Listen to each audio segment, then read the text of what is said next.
Honda CBR. This has got a very good mileage, that is about 40 to 45 kilometer per liter. No doubt that it's an everyday practical sports bike. This bike is extremely comfortable for both the rider and the pillion.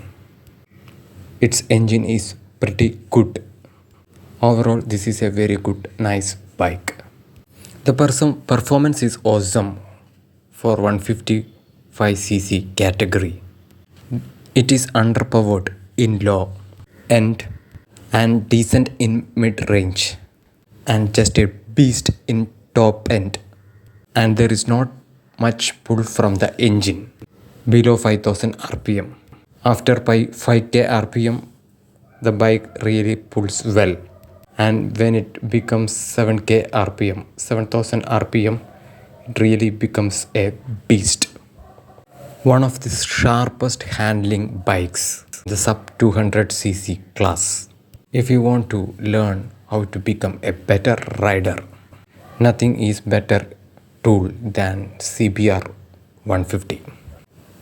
It comes with 16.9 bhp and 13.7 Nm torque. It uses LED front headlights. This bike is mated with a DOHC engine. This bike stands next track to the R15. It's a liquid cooled 4-valve engine. Excellent fuel economy.